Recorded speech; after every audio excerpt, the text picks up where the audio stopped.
Good morning. We will get started shortly. Thank you for joining.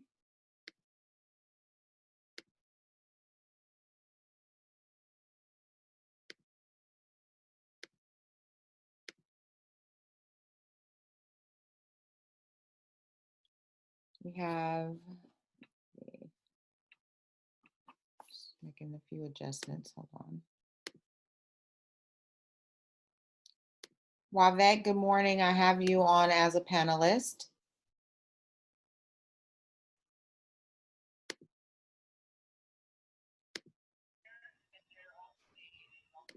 Good morning, Wavette. Good morning.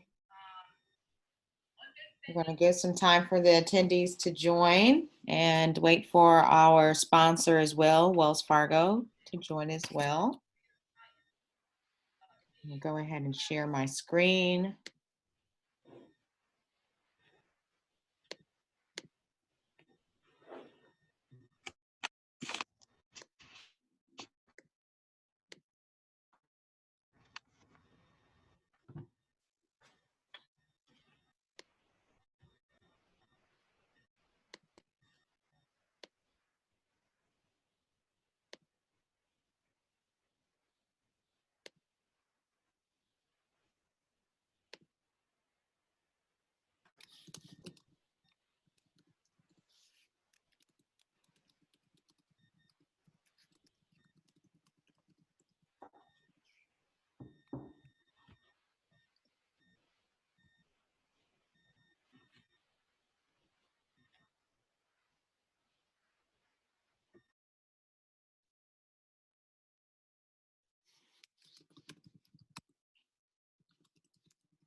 Okay, for those just joining, we're giving a few minutes for everyone to to log in.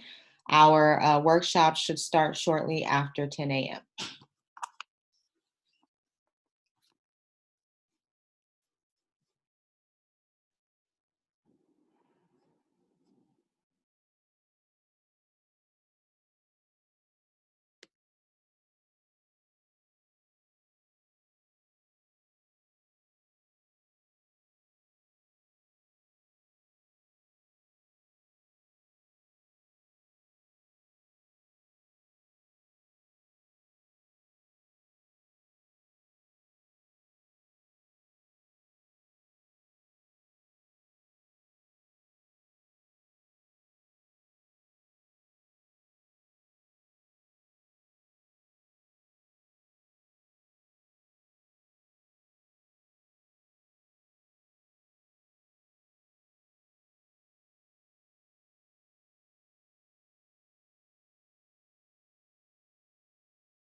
Good morning, Anthony. Good morning. Can you guys hear me? Yes, Okay. we can hear you. Thanks for joining us as our sponsor today. We're just going to give a few minutes for some additional attendees to join in before you get started.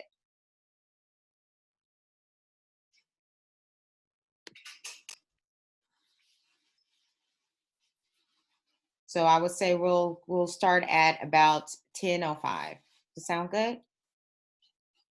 Okay, great. Sounds great.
Okay, we are going to go ahead and get started with our home buying workshop. We want to be respectful of everyone's time, and it's about 5 minutes after 10, so we'll go ahead and get started.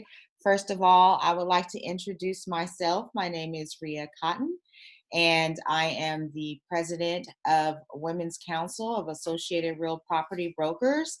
And today I have also with me Wavette Pulliam, and I'll let her introduce herself. But I'm also the broker owner of Cotton Realty, and I have agents throughout the Bay Area and various different counties, as well as being president of Women's Council.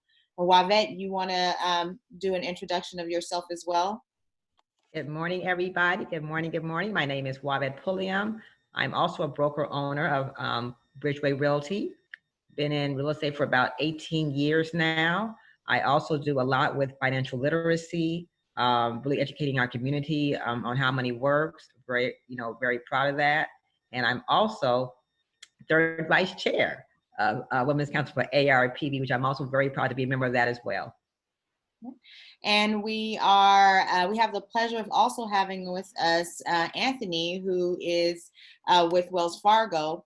Wells Fargo is one of our major sponsors supporting home ownership workshops for Women's Council of Associated Real Property Brokers throughout the Bay Area. And Anthony, you want to go ahead and introduce yourself as well?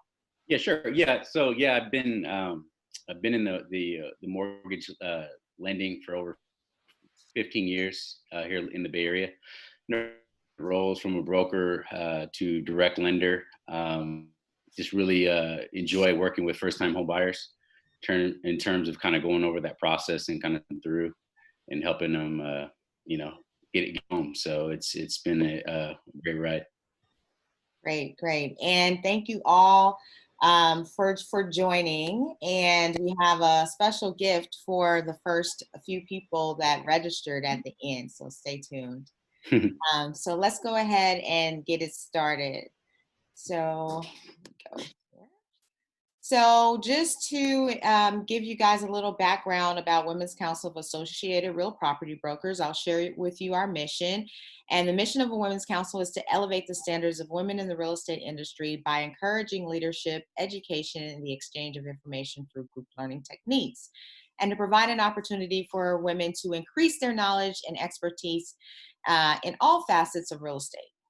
Members in the Women's Council allows its membership in the Women's Council allows its members to enjoy being on the cutting edge, advocating for fair housing, economic equality, educational training, and social dignity. And in addition to that, we consider ourselves the boots on the ground. So we are very active in the community, not only educating and improving our way of doing business, but educating the community through financial literacy as well. So I just wanted to share with you our calendar, just to give you an idea of some of the things that we actually do. And so we have membership meetings for our members, as well as scholarship awards. So we will be providing 3 scholarships this year for $1,000 each for high school seniors. And that actually will be launched on our financial literacy workshop next week. So stay tuned and keep updated on our website in order to get information if you know a high school senior in need of a scholarship. In addition to that, to develop our members and professionals within the real estate industry, you don't have to be a real estate professional to actually join this organization, but we do have a virtual development series. Our first one was in March, which we had multifamily investing. And our next one upcoming is July 30th, which is information about fix and flip. So how you can identify distressed properties and make a profit from that. In September, we have commercial real estate. And then also in December, construction and new development, because we do also have women in real estate who are not real estate professionals, but may be contractors, handy women, and that sort.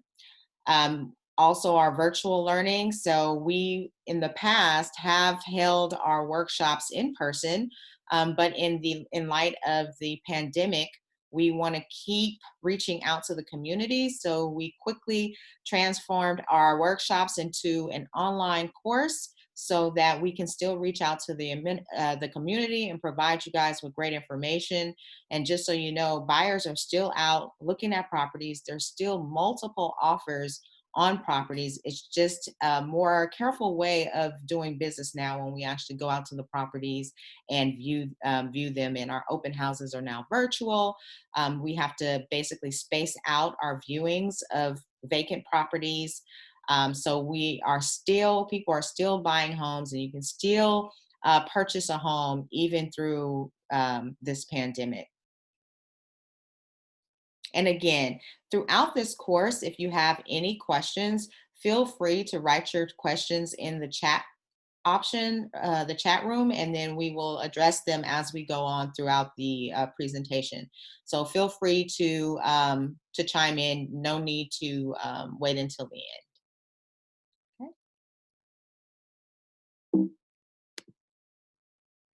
Okay, so what we'll do today. So today, again, we want everyone to be involved. It's an interactive workshop today. So again, if you have any questions, please share. But we're going to review the home buying process.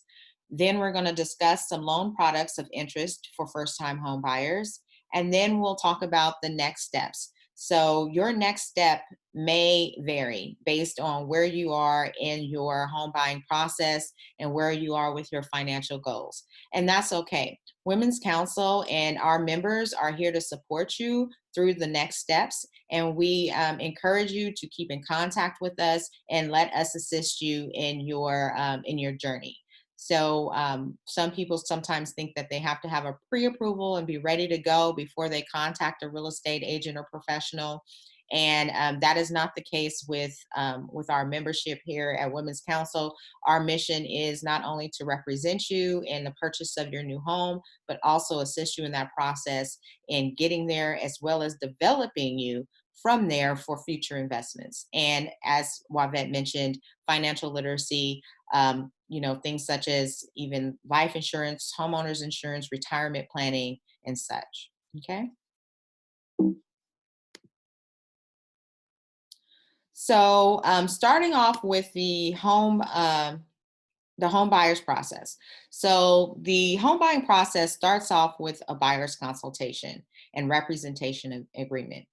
Why the buyer's consultation is important is it allows the real estate professional to get an idea of what your goals are, where you're looking to view property, where you are at with your down payment and closing costs, understanding what down payment and closing costs are. Sometimes when you think about home ownership, everybody's really focused on down payment, but they don't realize that there's also at least approximately around 2 to 2.5, 3% of your purchase price that actually goes to the closing costs. And so we have to strategize on where that's coming from. Is that coming from a gift? Is it coming from your 401k? Do you have it in a checking? Is it cash money that needs to be verified? All of that can be identified during the buyer's consultation. In addition to the buyer's consultation, we want to identify where you're looking to move. Are you looking to live in an area that has a great school district because you have a family? Are you looking for a downtown area because you want to basically have easy access to public transportation and shops and groceries and the farmers market, that sort of thing. Also, how open are you to doing a little work? So most times in Oakland and our first time home buyers price point, we have properties that may need a little tender loving care. So how open are you to doing some work and then discussing, maybe referring you to a lender that may have products such as a renovation loan that would help you through that process. So all of that is identified through a buyer's consultation. In addition to the buyer's consultation, we have a buyer's representation agreement. So the buyer's representation agreement is not committing you to actually pay your real estate professional. A real estate professional's commission is actually coming from the seller's net proceeds from the sale of the house. So the buyer's representation agreement is you solidifying with your real estate professional that you are working together. And also when you submit an offer when we submit an offer on behalf of you, that buyer's representation is telling the seller that that we have the okay to represent you and negotiate the sale on your behalf. Okay. So let's see. I think we had a hand raised, but we don't anymore. Again, if you have any questions, feel free to just write them in the chat. Okay. So any questions before we move on to the next slide? Any questions about the buyer's consultation? And you can even chime in and say if you've had a buyer's consultation before. So feel free to just chime in the chat. So I'll just wait a second, see if we have any questions. Okay, moving right along. So this is where I will hand it off to Anthony to discuss the items that you would need in order to get started and to talk about the difference between a pre-qualification and a pre-approval. Anthony, you want to take it from here? Yeah, sure. So basically, I mean, just to kind of go over the typical income documents that we would need for a pre-approval. It says 3 recent pay stubs. It really just depends. Typically, it's 30 days. So depending on if you get paid, biweekly or weekly, we would just need typically 30 days worth of pay stubs. 2 months of bank statements where to verify where the monies are coming from. So if it's a checking, savings, as Ria mentioned earlier, 401k, where that money, we would just need to source that money where it's coming from for the down payment. And then typically 2 years of W-2s. And tax returns. If you're self-employed, we would need 2 years tax returns. There is programs out there that do offer 1-year tax returns, but typically, particularly right now in the market, right now where there's a lot of market compression with the COVID situation, they're tending to our underwriters are getting a lot tighter in terms of the guidelines, so they're requiring a little bit more in terms of verification. So typically they would require the 2-year self-employed tax return with the K1s or Anthony, I think we have a question, so I'm gonna try to allow Lachey to talk. Lachey, can you hear me? Yep. Let's see. Let me try to unmute her. Lachey, it looks like you had your hand raised and you had a question. If you want to unmute yourself, you can ask a question.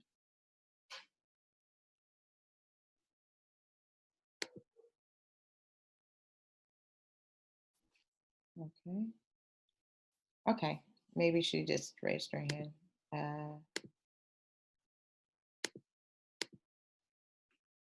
Okay. Let's move on. Can we also, Anthony, in discussing the documents that are required, can you touch on what the underwriter is reviewing as far as the credit, collateral, and capacity to pay? Yeah, so typically, obviously looking at, your credit profile, typically, the credit right now, market changing, typically with, they're requiring, a 60 score. But now, like we've recently changed with Wells Fargo, they've required now a 700 score for FHA. So sometimes on the government products, they're just getting a little bit tighter from a credit standpoint. Collateral, it's going to really just be dependent on each client, if it's self-employed or if they're a W-2 wage earner. I mean, this slide pretty much outlines the documents that we'll need to verify prior to issuing a full commitment. And that might be to your point, Ria, where the difference between a pre-qual and a pre-approval. A pre-qualification, we typically is just information that the client provides to us, whether how much income you provide in a standard application. But a full approval is that we're verifying all these documents in underwriting, and then that will generate a full pre-approval. Okay. And Anthony, I know that you are representing Wells Fargo, but in terms of this being a first-time homebuyer virtual workshop, can you just touch on the fact that the credit scores vary lender by lender? Because I don't want to scare anyone to think that they don't have the opportunity to purchase if they don't have a 600 score. Right. So yeah, basically, I mean, I know FHA typically will go down to 580s credit score on their program. Like I said, there's lenders out there that will do the lower scores, the 580 to 620. But right now with the market compression, it's getting a lot tighter. So across the board, industry wise, they're just changing the guidelines just because obviously they're trying to minimize credit risk right now, any loans that they're taking in on their books. So. And when you talk about credit risk, are you referring to the possibility of individuals losing their jobs mid-transaction? Correct. So yeah, correct right now. So with the COVID situation, in terms of verifying income, obviously with the furloughs, income is impacted. So underwriters are looking at all of those things right now in terms of getting approved. So if there's impact to your income, they are taking that into account in terms of I just want to call that out, with the pay, with your current pay, if it has been impacted, they are looking at that right now. Mhm. Yeah. Also, I also want to point out too, just for the buyers out there, that the Department of Real Estate in California has implemented new addendums to protect you in your purchase contracts. So there has been a COVID-19 addendums created that basically specify that through the transaction, if you were to lose your job or have some type of impact through the coronavirus during that period, there's specifications on how you can actually get out of the contract because of that. And then your escrow money deposit is protected, which we'll talk about escrow money deposits a little later. But there are some protections for you in your transactions that have been implemented through addendums throughout this pandemic. Mm. Okay. So we'll go ahead and, okay. And so are bankruptcies being, are bankruptcies being considered at all during COVID? With the pandemic, okay, so that's the first question. So how do you guys look at bankruptcies, Anthony? And yeah, from a credit risk standpoint, typically, I mean, the guidelines dictate 3 years from the discharge date with FHA. But I don't know if she's asking are they, maybe clarify the question. Is she asking are they being considered in terms of from an underwriting standpoint, or is it just are they bankruptcies being considered at? Okay, yeah, so that message, that question was from, I believe it's Kalia. So if you want to elaborate while we move on to the next question, let us know. Are you talking about if you filed a bankruptcy now or just bankruptcies in general? But the next question is, with the pandemic, is this a buyer or seller's market? Do these terms really exist? Can you explain what it really means? Okay, so I'll take on that one. So basically, during the pandemic, it had been before the pandemic, a seller's market. And so with the pandemic coming into play, a lot of people thought that there was going to be some type of recession that would hit, and that prices would drop, and there would be multiple opportunities for buyers.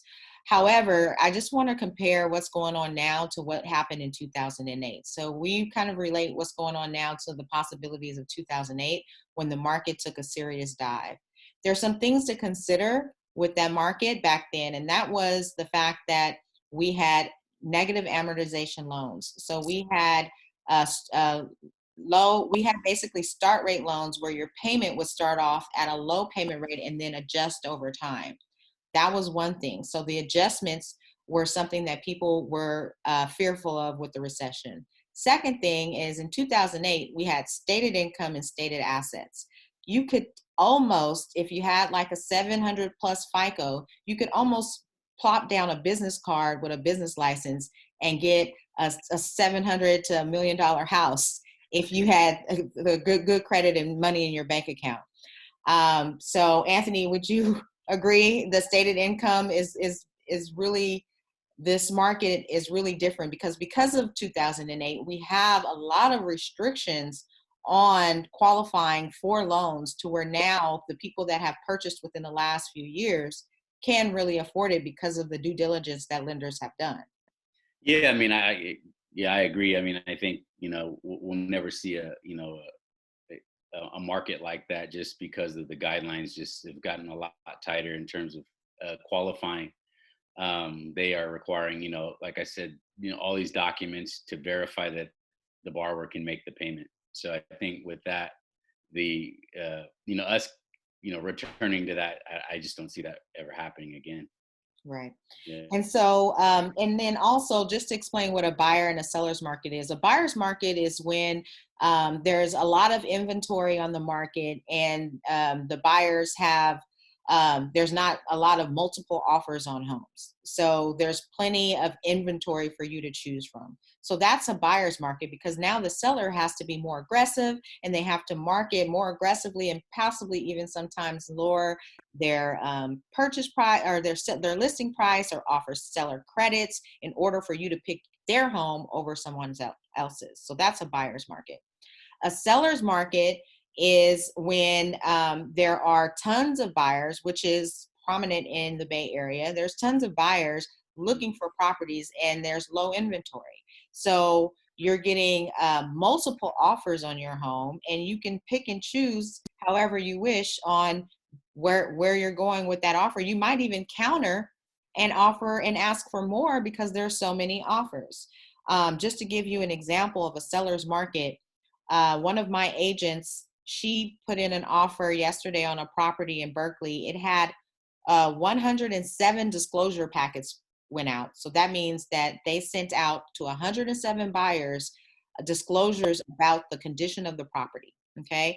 Out of those 107 disclosures, they received 15 offers. Okay. So, and that was a million plus property. Okay. So usually when it's a seller's market or a buyer's market, you're really getting, you're really looking for a deal. These people are actually going above and beyond the appraised or market value of the house still in order to secure that property. So that is evident of a seller's market.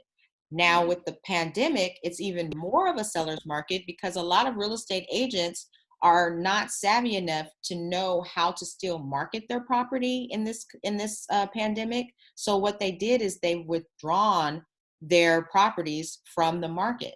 So now we have all of these withdrawn properties from the market over the last 60 days. Now we have even less inventory than we had before it started.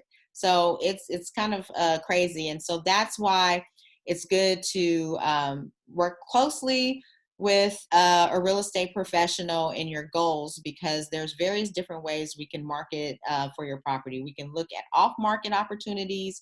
We have resources such as the Women's Council of Associated Real Property Brokers, where we're a group of real estate professionals that are sharing properties with one another. So it's really important to be with a real estate professional who's going to work creatively to find you a property in this tough market. And tough meaning low inventory. Okay, so so I just want to go back to the bankruptcy question. It said it is 1 year discharge. So how does Wells look at bankruptcy that has been 1 year discharge? We would have to. It's a 2-year waiting period. I just double checked the guidelines for that discharge of the bankruptcy.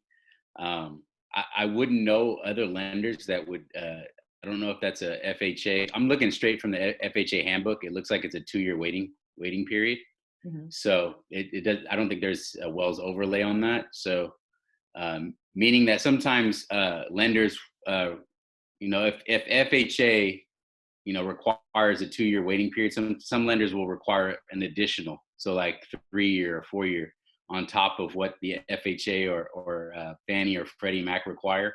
So, but this is directly from the FHA handbook. It says that it's a 2-year waiting period for that discharge. Okay, great. And thank you everyone for the questions. We'll move on from here. Next slide is, so I just have a little short video. So CALHFA is a loan product that a lot of our first-time home buyers use because it has great benefits.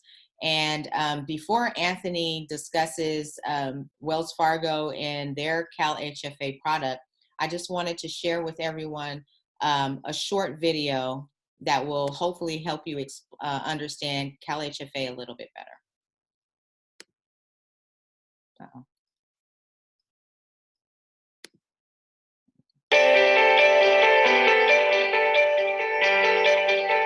So I'm Vanessa Veramontes. And I'm Gabriel Veramontes. And we just bought a 4-bedroom, 3-bath home, 2 stories. In Antelope, California. We have 4 kids. Our youngest is 5, and then it ranges up from 12, 13, and 15 years old. We were living in Carmichael before, and we had a 3-bedroom, 2-bath, but we were renting. And it was good. It was just a lot smaller. So we went online and we're looking around, researching on the first steps of home buying. We went on a website called CALHFA. It has loan officers in the area. And we came across this named Shelly. We did shop around. We went to big banks. We went to credit unions, look at their interest rates to see what they offered. What kept pulling us back is the down payment assistance, closing cost assistance. We had the money in our savings. Do we really want to drain our savings? No, we want that for rainy days. Or to fix up the house or wherever it might be. Or for college, for the kids. So it's very easy to just go with it, and we were all in. And we're very happy with the decision we made. Hi, I'm Shelly Haynes. I work with Neighbors Financial, and I'm a loan officer for Neighbors Financial. I did the transaction for the Viramontes family. I did a CALHFA type loan for them, and it worked out fantastic for this family. With the help of the CALHFA program, we were able to leave their money in their bank accounts and use the whole program for their down payment and their closing costs. I love the program. It's helped many of my home buyers get into homes with very little down, if not nothing down. Working with CALHFA has been such a blessing for myself and my office. Everyone there is super helpful. They answer my questions right away. I make a phone call, they pick up the phone, they answer my questions. The loans, they go through so smoothly. I'm able to close my transactions within 21 days to 30 days max. And at the end of the transaction, everybody is happy. What I learned the difference is for all of any realtor that's ever dealt with CALHFA before, it's having a preferred loan officer, a preferred lender, because they communicate with not just the buyer, which is more typical, they communicate with both sides. And having said that, we were honestly all amazed. My team at Fidelity, Tara, and my team at Fidelity was amazed. We were amazed. It was done in 30 days. It went through without a hitch, no problems at all. Great communication on both sides. I would definitely work with CALHFA again. I was really pleased with the process.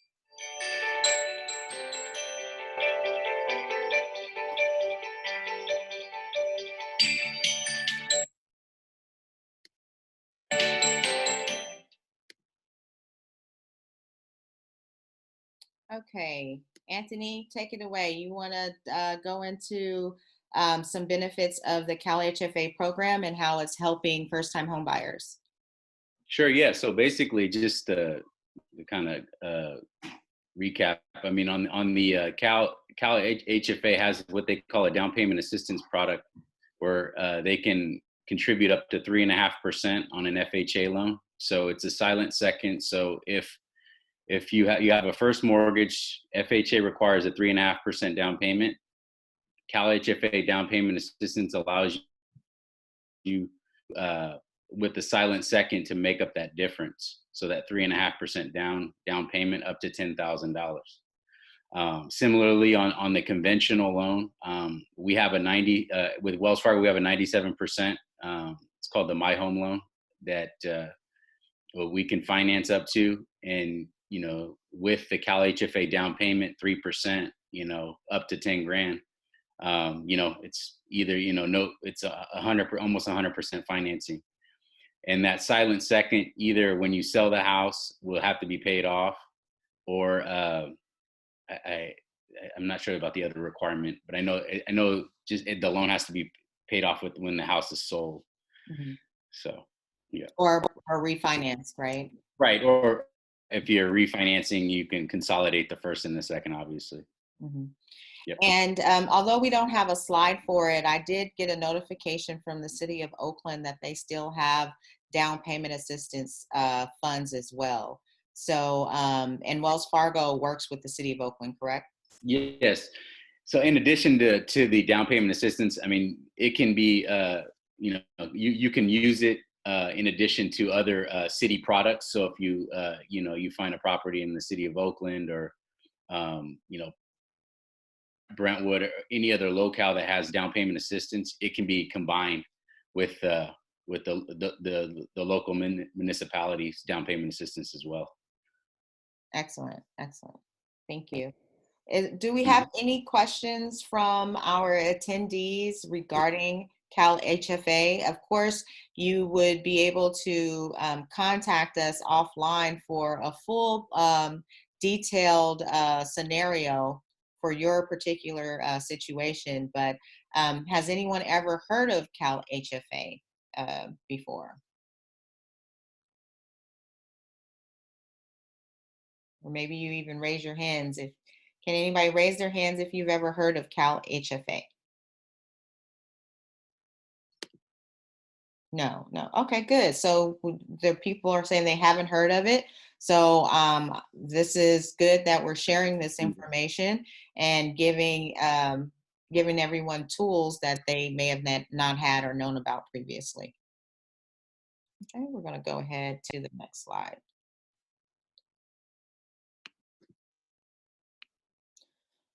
Okay, so in addition to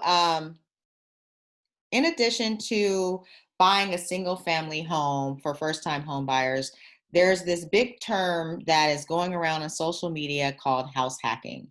So from the attendees, can anyone let me know if you've ever heard of the term house hacking or have seen anything about house hacking before? You can raise your hand if you've heard of house hack. Oh, no. Okay, no. Okay.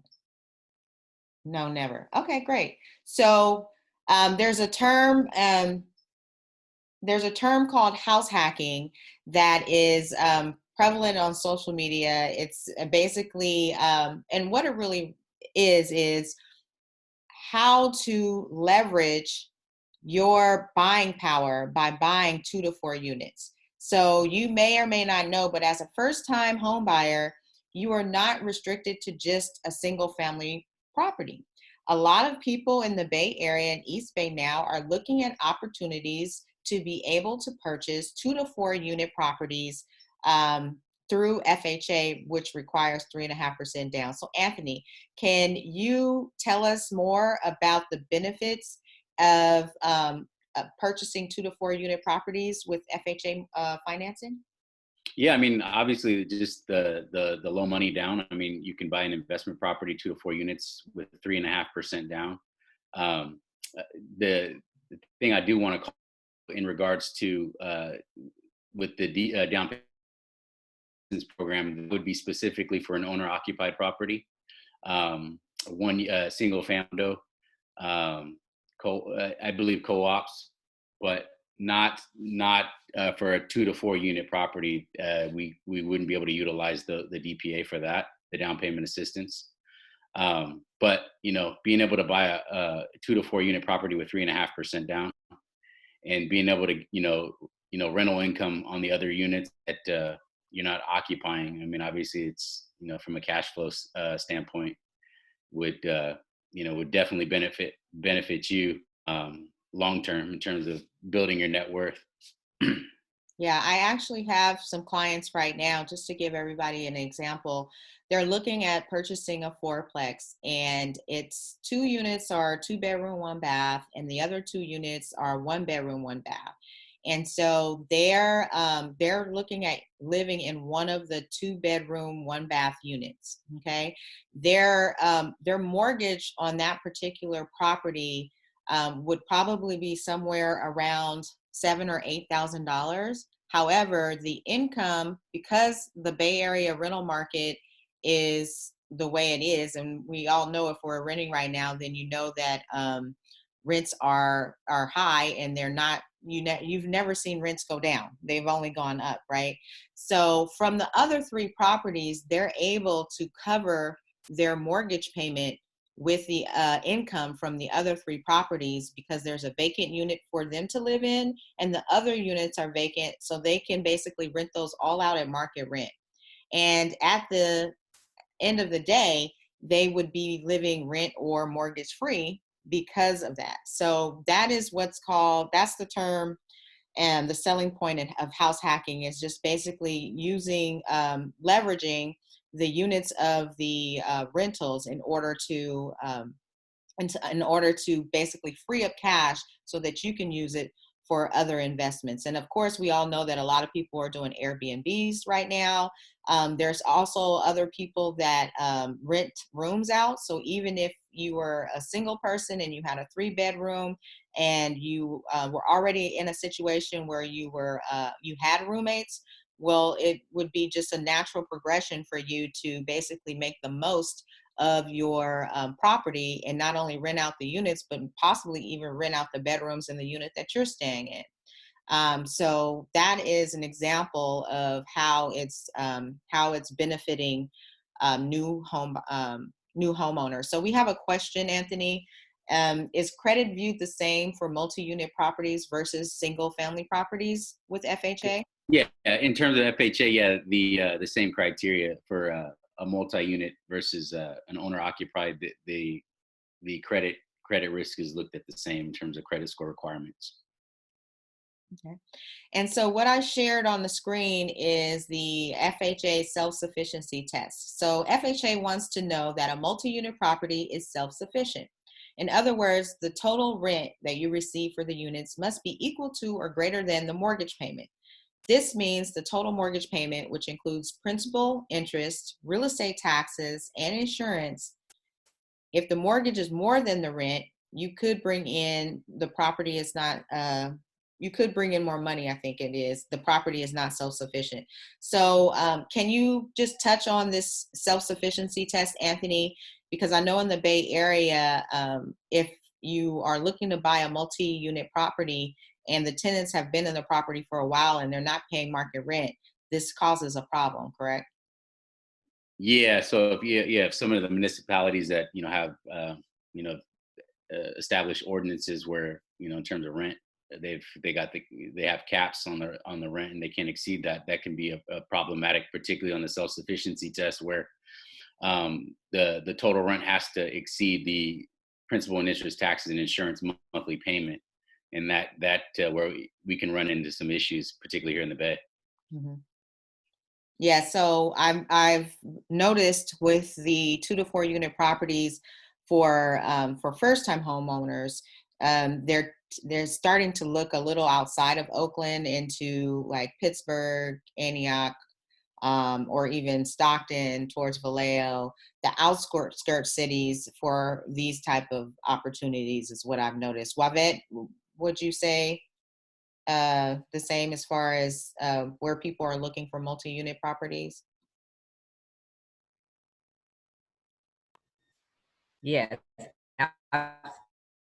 absolutely. And just to piggyback on what you also said, being able to use your property. I am a empty nester, so I rent out my rooms to college students. And you guys pretty much UC Berkeley pays for them to stay, for their room and board. So awesome idea. Awesome idea, you guys, to be able to leverage that to help pay your mortgage. Absolutely. Great. Thank you, Wavette. Do we have any other questions from the attendees regarding multi-unit purchases? If not, we are going to move on. I'll just give you a minute to ask any questions. Is there anything else that you want to add about multi-unit properties, Anthony, before we move on as well? No, I mean, I think it's just it's a great opportunity in terms of long-term investing, particularly here in the Bay Area, in the outer skirts, as you guys had mentioned. Mm-hmm. I mean, I think it's a really good opportunity with low money down. I think that's the biggest piece that the takeaway I would with some of the buyers that are here, Mm-hmm. That they can potentially get in with low money down. Mm-hmm. And then also, before we move on with the home buying process, can you just briefly explain what makes up a mortgage as far as the principal, interest, taxes, insurance, and the PMI? Yeah, so basically, anytime it's above 80%, what the banks consider a loan to value. So the property appraised value to what the loan amount is, it would require mortgage insurance. and the higher the loan to value, the higher the PMI would be. And so typically it's broken out from like 80 to 85%, 85 to 90%, 95 to 100%. Then the mortgage insurance would be higher. Obviously, the higher risk to the mortgage lender that's lending the money.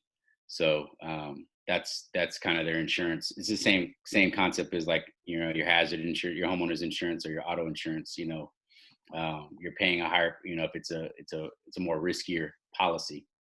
In terms of you know, your principal, interest, taxes, and insurance, you know, this is standard, you know, principal and interest for the loan, and whatever interest rate that you get, and then the taxes based on the local tax jurisdiction, with depending on what county you're in, and you know, your standard hazard insurance to secure the property.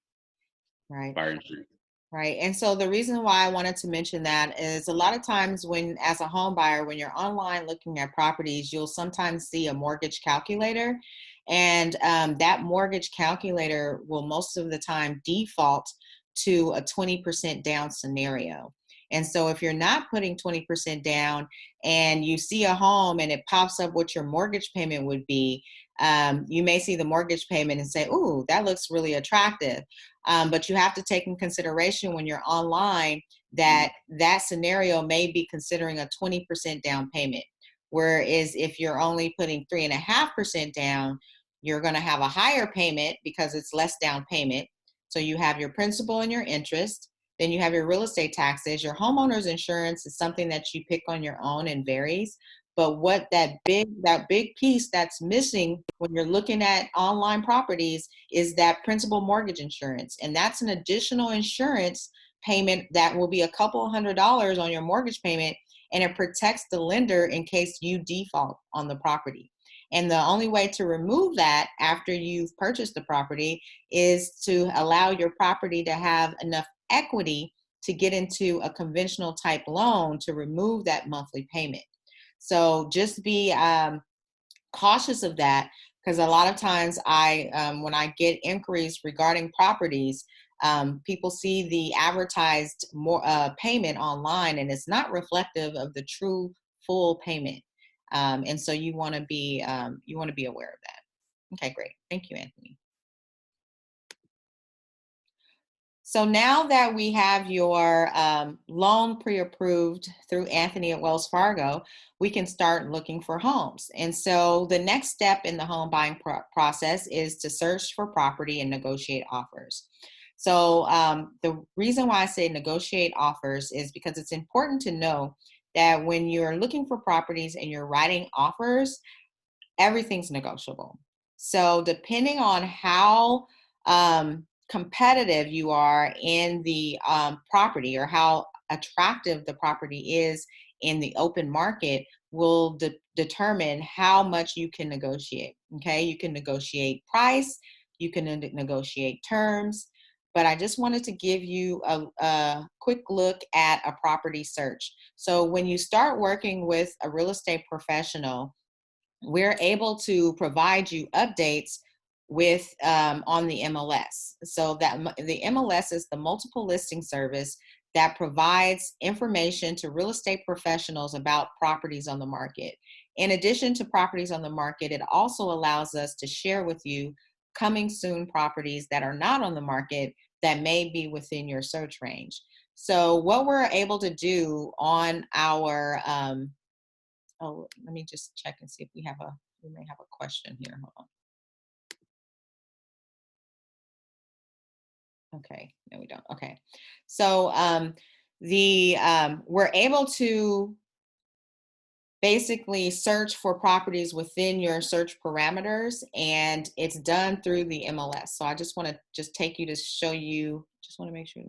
Okay, yeah, you're muted. So I just wanted to give you an example of what that would look like.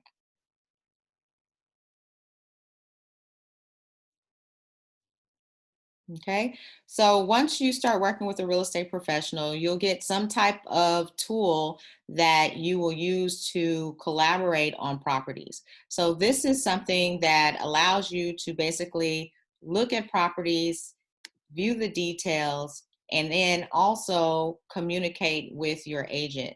So you can basically, if you were receiving this from an agent, there would be a button here that says like, dislike, or I want to see the property. So this allows you to communicate with your real estate professional. Okay. In addition to the MLS, real estate professionals also have the ability to look at off-market properties. So off-market properties are established through organizations that we are affiliated with, as well as separate real estate groups that allow us to look at properties before they're on the market. Also, it's important when you're doing the property search and you're working with your real estate professional to know the comparable sales in the area. So one thing that often happens is in the East Bay, which is common in the East Bay, is properties will be listed significantly lower than what the actual sales price will be. So, and that can be very frustrating for a first-time home buyer. So you'll see a property, let's take this property, for instance. This property is listed at $500,000, okay? So let's just, and this is on 69th Ave. It's a 3-bedroom, 2-bath. So as a real estate professional, when you see this property, it's our job to go and look at the sales in the vicinity of this property. So other 3-bedroom, 2-bath homes that have sold within the last 3 to 6 months, to see where the sales fall. Now, if the sales over the last 3 to 6 months have been in the 600,000 range, then as real estate professionals, we'll inform you, hey, I know you're interested in this property. Your max pre-approval is 500,000. However, homes just like this in the area have sold for 600,000. And most times the buyer will, the first reaction we get from buyers is, well, why did they list it so low?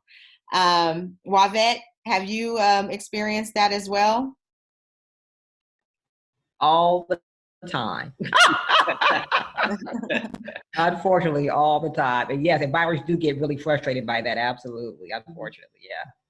Yeah, so there's 2 different marketings for property. There's transparent pricing, where an agent will list it on the market transparently as what the seller really wants. And then there's properties that aren't transparent that may be 100 to 50,000 below what the house will really sell for, in order to try to start this bidding war or a frenzy to get all the hype going. And then before you know it, somebody is putting in an offer because they're really in love with the house. They're maybe putting in an offer maybe even $25,000 over what the market value holds. So if this house was selling for $600,000, you may have an offer that comes in at $625,000. And what happens when that occurs? Well, they get a loan for $600,000 because Wells Fargo is only going to lend on what it's appraised at. So if it appraises at $600,000, then they do the loan based on the $600,000 price. Well, what happens with that other $25,000?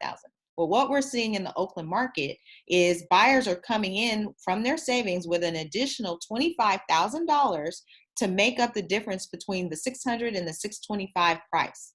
And then that, you guys, is how we're driving up the market in the East Bay, because properties are selling for well above what the market price is. So it's important to listen to your real estate professional, understand the market, and understand that the real estate professional, when you get pre-approved, will be looking for properties within your range based on the sales. Now, that's not to say that opportunities don't come up that are like diamonds in the rough. But it's important that you just at least understand that important piece of how we are looking at your best interest at the end of the day. Okay. And then also it gives, on the MLS, it gives property information. If there's any reports that the seller has already taken care of, then they'll provide those documents for you to review before you write an offer. You have a mortgage calculator, which we've had discussed before. So as you can see, as I mentioned before, it always defaults to that 20%. So we'd have to adjust that to adjust our payments accordingly. Okay. And a real estate professional can help you and guide you while you're looking at properties, what your payment may look like based on your pre-approval. Because even though you're pre-approved for a certain amount, you may find something underneath that pre-approved amount that you're approved for. So, so you want to check in with your closing costs. A lot of people, this is another thing that a lot of buyers make the mistake of. They get pre-approved and they're out looking at property, and then they forget what the closing costs are for their loans. So you always want to be aware of your down payment and your closing costs before you write an offer on a property. Because if you don't, you may go into like a little shell shock and say, you see the payment and you got pre-approved and you're like, oh my God, I didn't remember that it was $3,000 with taxes and insurance, because you were so excited about that property. So it's important to keep in consideration your down payment, your closing costs, and your full monthly payment before you write your offer on that house that you find and that you find yourself falling in love with. Okay. Next is seller disclosures and reports. So after we've found the property and your offer is accepted, the seller lists any known problems with the property on disclosure forms. So it's important to read through these forms in its entirety so that you can understand and ask any questions that you have about this. Because we'll talk a little bit later, there are certain contingencies that you'll have on your loan. So when you're in contract, you usually have 21 to 30 days to close your transaction, and everything is happening rapidly. So it's very important to have a checklist, which we also provide, a checklist to know what to expect once you're in contract, because everything moves really fast. And once you're in contract, you're trying to read the seller disclosure statement, the seller property questionnaire, natural hazard report, which tells you if there's any type of risks, such as if your property is on an earthquake fault line, if you're in a flood zone, pest inspections, and all that need to be read in a very quick time frame. So it's important to know we have a list of all the seller disclosures that they're supposed to disclose to you once you're in contract. And it's kind of important for you to read in advance what seller disclosures are, so that you know what it is that you're even actually reading. And that's the purpose of this home buying workshop, is so that you can start doing your pre-work now and not feel rushed to do work and investigation and understand what words mean while you're in the middle of a contract. So we do have a question that says, do you only work with properties in the East Bay? What about Solano County? Yes. So the great thing about our organization is we have real estate professionals throughout the Bay Area. And as real estate professionals with a real estate license, we're able to do business in anywhere, actually, in California, as long as we have the membership. So we have the membership in those counties. So yes, we do have membership in the Solano County, which is basically, when I say membership, on your phone, my cell phone, I have this little key on my cell phone. And this key on my cell phone allows me to enter into properties through an electronic system. And the key on your phone goes county by county. So we have Alameda, Contra Costa County, Solano County, the Central Valley, which includes Stockton, Modesto, Sacramento as well. So we're pretty much covering all of Northern California. And then even if you are moving out of the area to Southern California, the great thing about Women's Council of Associated Real Property Brokers is we're a national organization. We're just the Bay Area chapter, but we are a national organization, and we have chapters throughout the country. So hopefully that answers your question. Next we have, so after you have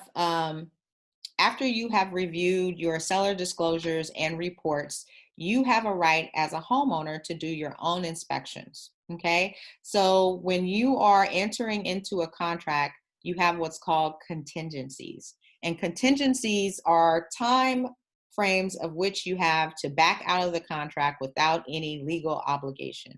Okay, and those three common contingencies would be your inspection contingency.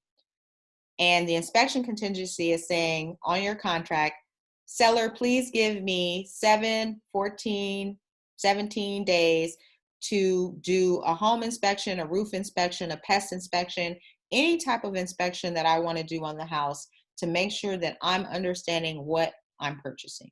Okay. The next contingency is an appraisal contingency. An appraisal contingency is saying, seller, I need 10, 12, 14 days to have an appraiser come out and estimate the value of this house for my lender so that I can secure my loan. Okay. The next contingency is the loan contingency. The loan contingency is saying, seller, I need 17, 21 days for my lender to fully approve my loan, look at all the conditions that that are needed, which we'll talk about conditions later with Anthony. All the conditions that are needed to close my loan, I need to submit to my lender within 17 or 21 days, and I need that much time. So once the seller approves those contingencies, that's your time window, that's your time clock. Okay, so at the end of your contingency, if you're not able to complete your inspections, get your appraisal, and get your loan done, the seller has the right to ask you to cancel because you did not meet your time frame. Okay, if you don't meet your time frame, you would need to cancel before those contingencies expire so that you can get your escrow money deposit back. If for any reason you exceed those contingency periods, you're at risk of losing your escrow money deposit. And your escrow money deposit is your good faith deposit when you go in a contract that says, hey, seller, I'm putting 1 to 3% of the purchase price in an escrow account, in a third-party account, as my good faith that I will close on this loan. So that money is at risk if you don't meet those timeframes.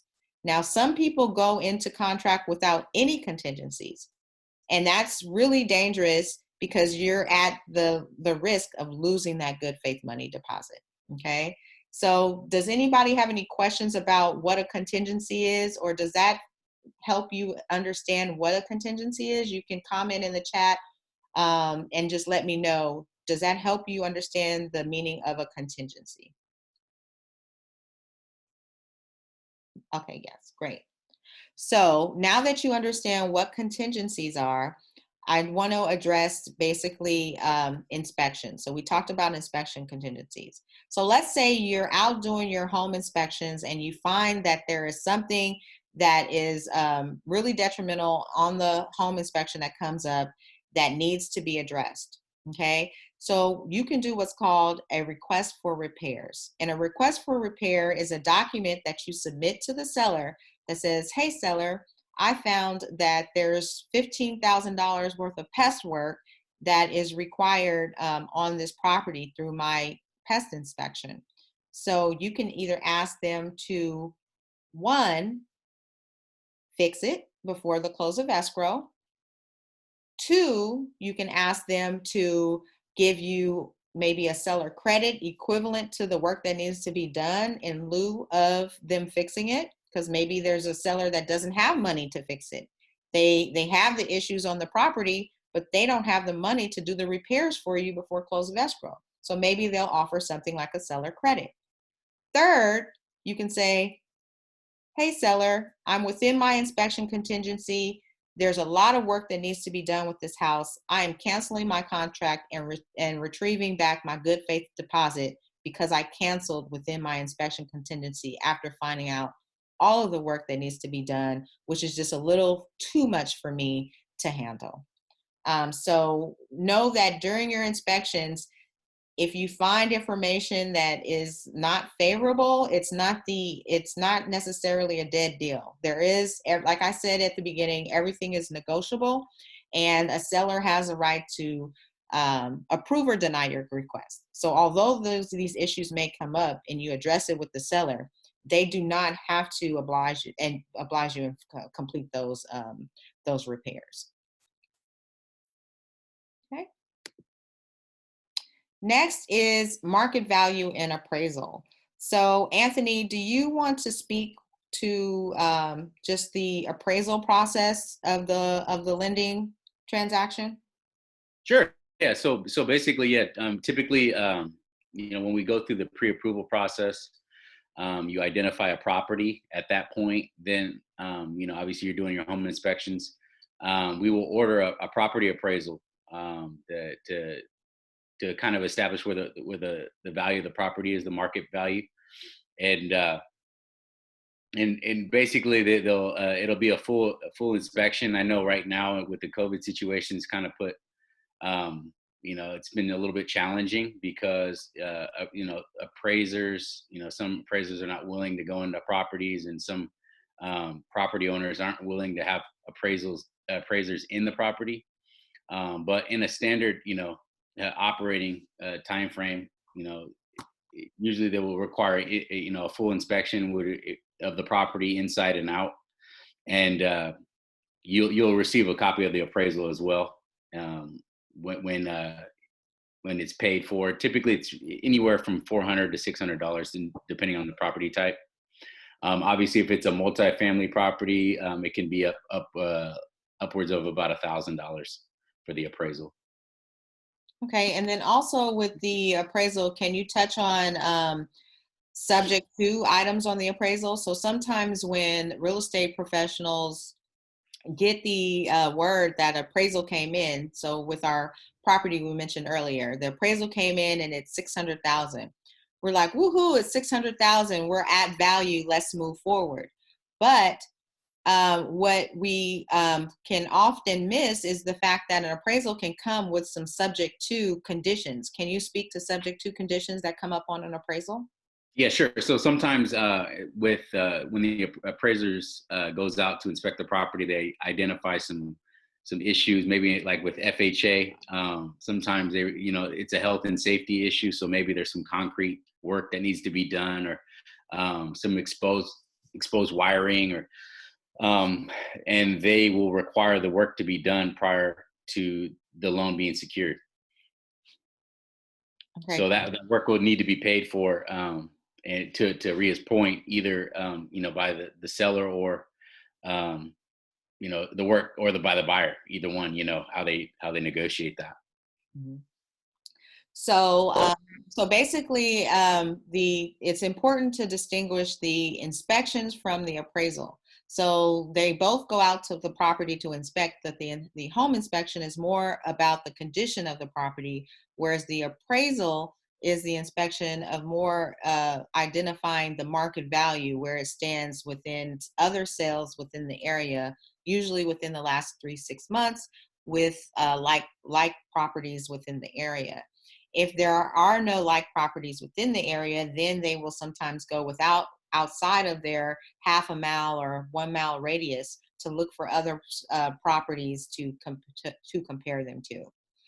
So for this section for the appraisal, if the appraisal did not come in at value, so it came in lower than what your purchase price is, this is another negotiating point. So now we have to reach out to the seller and say, hey, seller, I had a purchase for $600,000, but my appraisal came in at $595. We're $5,000 short. So at that point, you have to decide, am I willing to come in with an additional $5,000 on top of my current down payment and closing costs to make up that $5,000 difference? Will the seller lower their purchase price on the contract to $595 to address the fact that the house was not appraised at the price that we went into contract with? And if you are not in agreement and we are within the appraisal contingency, you can then cancel the contract and retrieve your escrow money deposit.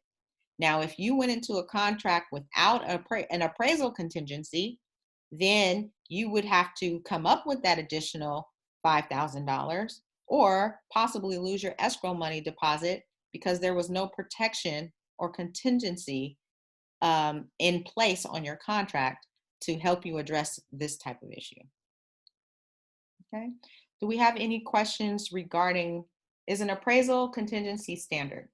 Appraisal contingency is standard. So, and then it's highly recommended for first-time home buyers. Now, there are some cases where you have additional funds, or there are some cases where people want to be aggressive in their offer. So when you're putting in your offer with an appraisal contingency, there may be an all cash buyer that's putting in an offer with no appraisal contingency. So that could make your offer less favorable. However, it's important as a first-time home buyer that you protect yourself.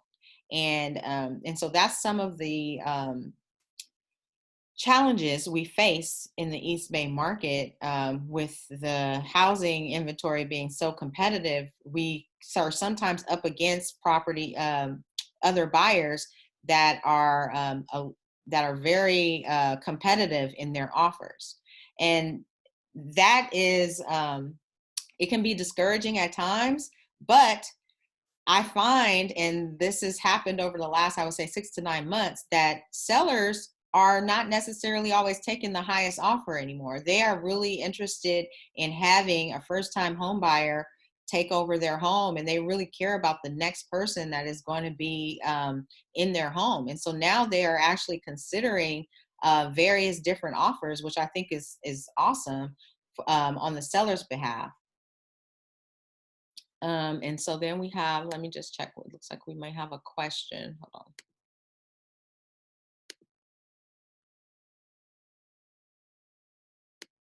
on. Okay, I think we answered it. So appraisal contingency. Okay, so the question was, so appraisal contingency is different from the inspection contingency. Can they be together, appraisal and inspection contingency?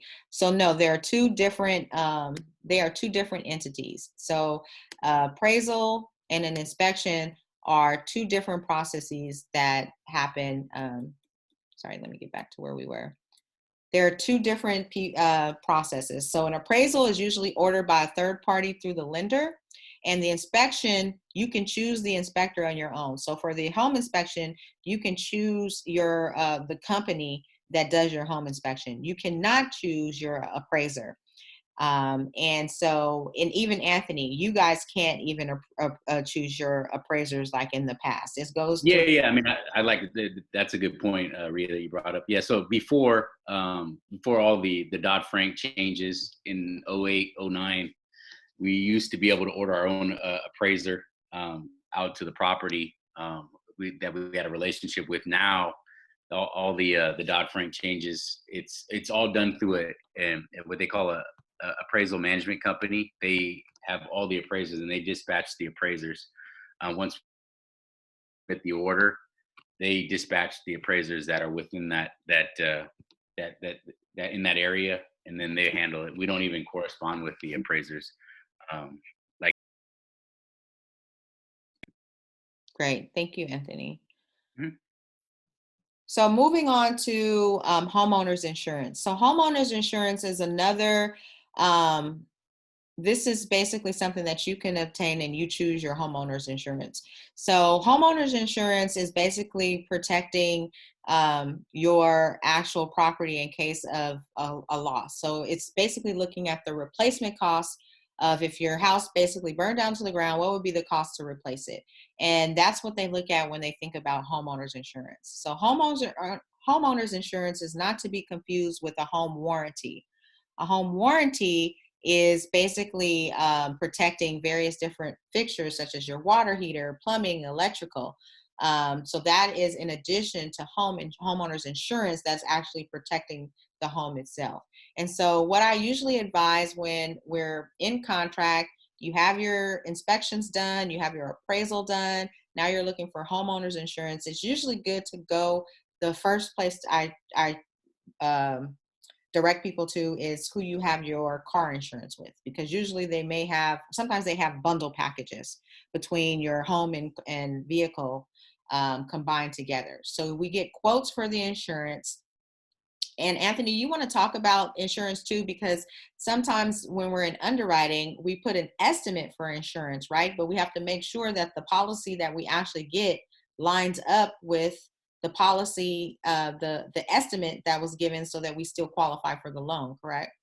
Correct. Yeah, that's key. I think so because sometimes you get a quote and it could be differ from actually when we went into underwriting, and actually when we get the quote back, and it can, increase our debt to income ratio. So all the your monthly income versus your expenses, and that could throw off our ratios and impact the approval of the loan. So that's why it's key what Rhea had said to get that quote up front. I try to get my clients quotes, typically once we get into contract on a property, then I'll kind of instruct them to go get a couple quotes from some insurance companies out there. Great. And then also, if you are looking at purchasing a condominium, usually the condos will have a master policy for the entire complex. However, you still would need homeowners insurance most times for what's called a walls-in policy, which is protecting your personal property in the interior. Also, with a condo, since we're speaking of condos, you have HOA dues. So when you get a pre-approval, Anthony, it's important to identify a single family approval, which is different from a condo approval, correct? Because you have to approve the condo project, as well as there's homeowners association dues associated with condos. Can you speak? Correct. So correct. So in regards to a condo versus single family, so typically they'll require homeowners association dues, and that will actually factor into the approval too, in terms of the debt to income ratio, the expenses that are going out versus your income. So a lot of times that we would want to get in front of that early and working with the real estate agent and the client in terms of identifying what that is, that amount. So when we go into underwriting, we have a correct amount and it doesn't impact our approval. And so, because I've seen that happen where, they estimate a condo HOA at $250, and it would, come to find out it's $400, and it can throw off our approval in underwriting and, impact our ability to close the loan. So. Mm-hmm. Okay. Does anybody, if anyone has any questions regarding condos too, please list them in the comments. So some people, when they're first-time home buyers, they tend to be reluctant to purchase a condo because of the additional fees with the HOA. However, there are some benefits in purchasing a condo, being that when you're purchasing a single-family residence, you are you incur all these additional expenses that come with owning a home. Whereas the HOA, you really want to uncover with an HOA, homeowners association dues, what those dues cover, because they may cover the roof of the property, the exterior, the siding, your garage door, maintenance of the front lawn. It may cover electrical issues. So it's important to understand what that particular condo's HOA dues cover and what that expense may be able to benefit, how you can benefit from those dues covering those issues so that you are not having to deal with it yourself. Another reason why I like to promote condominiums for first-time home buyers is if you're looking at real estate as a long-term investment tool, meaning that your first property is not your last property and you may want to turn it into a rental property in the future. A condo, as a landlord, a condo has much less maintenance than an actual single family residence when you're bringing in tenants. So that's something to think about. Also, when you're purchasing a condo, if you think that it'll be a rental property for you in the future, it's important to check with the homeowners association and make sure they don't have any rental restrictions.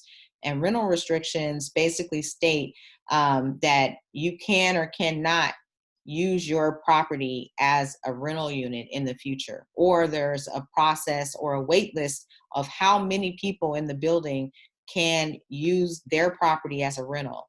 And this is sometimes done to help preserve the quality and preserve the pride of home ownership within the condo complex. Wavette, you smiled. Thanks for joining back with us. You smiled when I mentioned rental property in the future. Did you want to speak on condos as a vehicle for investment? Yeah, I know a lot of people actually, even though you are paying your HOA, I know especially a lot of young people that actually prefer that because they actually don't want all the maintenance of owning a home. And so, once again, just understanding what is that HOA actually going to cover, because if you get a single family home, you could be paying the same amount anyway, honestly. So I know a lot of young people that I work with, they actually do like the condos because they don't want to have to be, worry about all that maintenance that's been going on for that. So I think that condos are actually great. Or even people, guys, that, maybe they're older, and they don't have any kids at home, and, they don't want all that extra, money to be worried about. It's also great for them. So I think, condos are actually a great investment. Mm-hmm. And Waved, you have a condo coming on the market soon, don't you? Yes, I do. Yes, I do. I have great segue. I have one coming on the market actually in about a week or so in Concord. It's a 2-bedroom, 1-bath, 2-bedroom, 1-bath home that should be coming on the market for about like $315. Mm-hmm. So I'll keep you guys abreast of it. Okay. Right. And then the HOA dues. It's about $250. $250. Okay. Yeah. So that's why it's important. So if you had a pre-approval at $315, and it's a single family pre-approval, then you would need to go back to your lender to take into account that additional $250 HOA due, to see if you can still qualify with the additional $250. And so that's why it's important when you're working with your lender to have a pre-approval for single family and also a pre-approval if it's a condo. You're correct. Okay, so lender conditions and removing contingencies. So at this point in the game, we've talked about inspection contingencies and appraisal contingencies. Let's say we've removed those 2 contingencies, and now we're left with our final contingency, which is the lender contingencies or the lender conditions. So lenders may ask for additional information. Do not make home buying mistakes such as altering your financial situation, establishing or closing credit, or changing employment while in escrow. Anthony, can you talk to us about some of the common mistakes that are made at the end of in the middle of a purchase that can affect someone's loan approval? Absolutely. Yeah. So a lot of times, clients, may have made those mistakes where, they've went out and bought a vehicle, in the midst of, we're closing it, getting ready to close the escrow and, or, opening up credit cards. All those things, are sores for the underwriter because they're exposing risk and could impact the ability to repay the loan. And so they don't like to see that movement, particularly in the midst of a transaction. Employment changes, as you indicated here too. A lot of times, if it can be prevented, I mean, sometimes we can get a letter of explanation indicating if a borrower changed employment and maybe got a better job or got a different job, but income hasn't been impacted. But in terms of kind of standard policy, I mean, my recommendation is always to stay put until the transaction is complete. Mm-hmm. Great. And I could touch on the loan, in terms of contingencies too, the loan contingencies. So as Rhea talked about the inspection contingency, appraisal contingency, the loan contingencies basically, we need to have a final approval of the loan. So not a conditional approval where, we're pending, maybe some pay stubs we need to gather from the employer or, everything is signed off prior to removing that contingency. So it's for your benefit, in the event that we don't get a full approval, you don't lose that your deposit in escrow. Mm-hmm. Great. Okay, and then let me just check here. It looks like we had another question come in.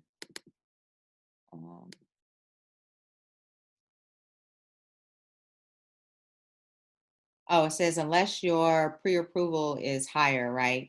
Yes. So I think that question is in regards to what we were talking about as far as appraised values or even the condo HOA. So yes, if you are approved higher than the 315, then you can possibly qualify. But it's important to get the condo pre-approval because you have to make sure that all the numbers line up correctly, and that also before you write the offer that that particular lender has that condo project approved, because there's some condo projects that a lender will not lend on.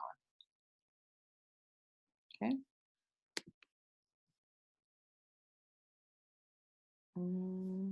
Let's see if we have any other questions. Okay, so that we can go back to our presentation. Sorry, guys, just give me 1 second.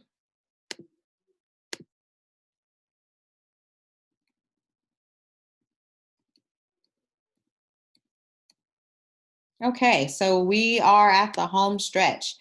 So final walkthrough. So the final walkthrough, we're at a point now where we've addressed all of our inspections, we've removed all of our contingencies, and this happens when we're about a week or 5 days away from closing our transaction. So do not pass up on doing a final walkthrough. Inspect the property to make sure it's in the same condition as when you agreed to buy it. If you find a serious issue, address it now before the close of escrow. So I want to be clear that when you do the verification of property or you do the final walkthrough, this is not a time to basically where you are able to negotiate at this point. You removed all of your contingencies. This final walkthrough is to look for things such as when you first went through the house, there was a couch in the living room and now they're ready to sell the house, so everything's moved and you find a big hole in the wall under the couch or behind the couch. So those are the type of things that we're looking for at the final walkthrough. But it is important to do that piece before close of escrow. Okay. And then closing day. So closing day is a very happy moment because we are basically at the final, at the end of the transaction. Title and escrow in Northern California, title and escrow are one company. In other areas such as Southern California, they're two separate entities. But at this point, you are basically preparing to sign your final documents, which you have reviewed the seller disclosures. You already reviewed your loan disclosures. So this is basically re-reviewing the documents that you've already reviewed throughout the transaction. And then funds for closing. So bring in a certified check payable to escrow. And Anthony, can you talk on funds for closing? And the importance of the funds that you bring in coming from where you verified they would come from in the beginning of the transaction? Yeah, so that would it's a good call out in regards to where we source the funds from the beginning, whatever checking, savings, 401k, it would just need to be the same account, because what will happen is where you'll run into issues if it's from a different account that we verify. It can open up a can of worms, where you see large deposits and just the money movement can impact the closing of the loan. We'll need to source the funds, and it can be very problematic, particularly when we're getting ready to fund the loan. Mm-hmm. And also in addressing that, basically where you're, just to kind of reiterate from the pre-approval part, where you basically are stating you have assets is where the lender expects those assets to come from. So you can't take a large amount of cash and put it in a Wells Fargo checking account because you said that's where the money came from, but use all the money. So let's say you had your paycheck goes to your Wells Fargo checking account and you showed that as your proof of funds, but you used all the money from your paycheck. So then you got a gift or a loan from somebody, you deposited cash. Well, the bank verifies at the end, also at the beginning. So at the end, if you put in a large amount of cash and that cannot be sourced from your own funds, then that becomes an issue, because now they're saying, okay, did you obtain a loan? Is this a gift? If it's a gift, we need a gift letter, and we need the person who gave you the money to say that it's a gift and not a loan. Because if they gave you the money as a loan, then we need to basically count that against you, because that's an extra payment that Right. we didn't consider when we pre-qualified you. So all of that is very important. Also, if your money's coming from a 401k, even when your escrow money deposit, when you go into contract, your escrow money deposit is expected right away. And sometimes your 401k withdrawals can take up to 7 days. So it's important to know and to note to your real estate professional where your funds are coming from so that we can plan accordingly. And Anthony, can you touch on that as far as the withdrawal process? If somebody's using their 401k for down payment and we're about to close on a escrow, what does that look like usually? As far as Yeah, I mean, I mean, to your point, where I mean, I like to get in front of that up front to kind of identify where the money is coming from, so we don't run into that at closing. I mean, to your point, where you're withdrawing 401k funds and you're waiting, to the 11th hour to get to initiate that, that process, which it can take. I've seen it take up to 14 days, 21 days, depending on the whoever the account holder is. So yeah, if the money's coming from a 401k, I try to do that up front. Once they get into contract, get that process started, as soon as possible, to prevent that at the 11th hour where we're again against the clock. So in terms of checking, savings accounts, I think the key is just remembering that in the midst of a transaction, the bank wants to know where that money is coming from. So to really minimize a lot of movement in your accounts, it saves us a lot of time from a lender standpoint, when we're communicating with the underwriter. Great. And then after after you've signed your closing documents and you've provided funds, now you're ready to close escrow. So sometimes when you are signing, you have to the documents themselves have to go back to the lender, and the lender reviews and funds the loan. And funding the loan means they're sending the money to the escrow company to pay the seller for the property. Now, the keys are yours at this point. When after the loan funds, the title company records with the county that you are the new owner of the home. So sometimes that can be a 24-hour difference. So your loan may fund one day and the title company may not be able to record with the county until the next day. So you need to just be aware of that, because you may have a little waiting period. Sometimes people sign and say, "Where's my keys?" But there's still steps that need to happen even after you sign your closing documents, and then you are homeowners. So that is basically the conclusion of our presentation, and I am so excited that everybody was able to ask questions and stay engaged into our presentation. So now the next steps. So some down payment assistance programs require that you have a HUD certificate, okay? A HUD certificate is available online, and I've provided a link that I'll share to all the attendees. I'll send you guys separate emails with the HUD certificate. So specifically with CALHFA. So Anthony, with Wells Fargo, and somebody's doing a CALHFA, they are required to do an in-person, face-to-face home buying counseling or an 8-hour home buying education online with a one-on-one counselor, with a HUD certified counselor. Is that correct? Yeah, that's correct. Yeah, and I think you have the link right here. So depending on whatever option the buyer wants to go, if they want to do it online or in person, they have those two alternatives to do that. Yes. And so what we wanted to accomplish in this home buying workshop is to give you some type of framework to where when you're going through this home buying education piece, that you have some general understanding of the material. And also, as Women's Council members, we are here to support you during your home buying education and your one-on-one counseling. So we will be sending out information for you to keep in contact with us, so that when you're doing this home buyer education requirement online, if you have any questions, think of us as your guidance coaches throughout the home buying process. We're here for you from the buyer's consultation all the way to the close of escrow. And the online course is $99. And we'd like to announce that Women's Council, in a collaboration with Wells Fargo, will have 4 recipients of the $99 online course paid for. Yay! And those recipients are as follows. We have Teresa Davis. Sorry if I'm pronouncing your name wrong.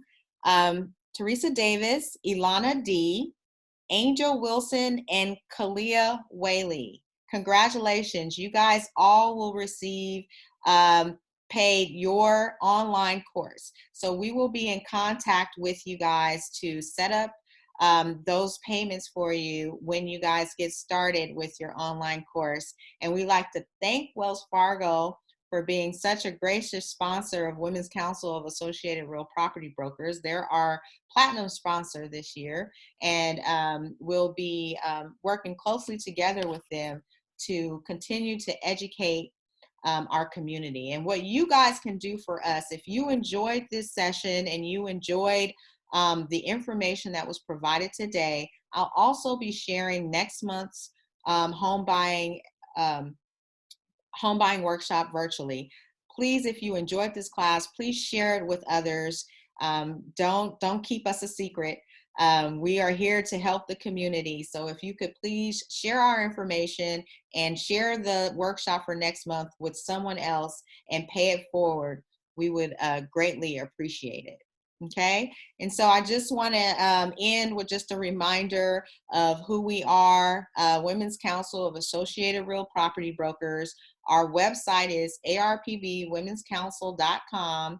We have a lot of great opportunities for education and real estate coming up, so be sure to stay tuned on a lot of different activities that we'll have, and they'll be available on our website, which leads to our Eventbrite page that'll have upcoming opportunities. And Anthony, you, we're just gonna, let's see, go back. I was gonna, I think there was one more question in regards to holding title. Oh, okay. Let me look. Okay. Yeah. You see it? Can you read it for us? Yeah, it says how you hold title. Are you referring to holding it in as a joint, individual, or a trust? Yeah, so along those lines, yeah, that's correct. So in terms of holding title, it's really up to you how you decide how you want to hold title. If you want to hold it in the trust, revocable living trust, or if it's single, joint tenants, there's a list of options that the title company will provide you prior to closing. So, great question. Yes, that is a very good question too, because we also have workshops that our affiliates with Women's Council do about trust. And so in a lot of times we find that we're listing homes for families that are in probate, and they're in probate because families had not set aside a trust or put their property in a trust. And when they're not in a trust and they don't know how to direct the property at the time of someone's death, it basically goes to the court to make that decision, and the trust can prevent that. So it's definitely good to reach out to your title company when you go into escrow and have a conversation with them on the best way to hold title, and then also investigate how to look into holding trust, because a trust could cost $1,500 to $2,000, but save you $15,000 to $20,000, or save your family $15,000 to $20,000 of equity in your home as a result. So I'd like to thank you all again for joining us, and please share with others. Thank you, Anthony, for helping us with this workshop today. Thank you, Wavette, our education chair, and look forward for more from us here at Women's Council of Associated Real Property Brokers. Have a great weekend. You guys have a great one. And happy Mother's Day to any mothers out there. Yeah. Happy Mother's Day. Happy Mother's Day, everybody. Thank you for joining us.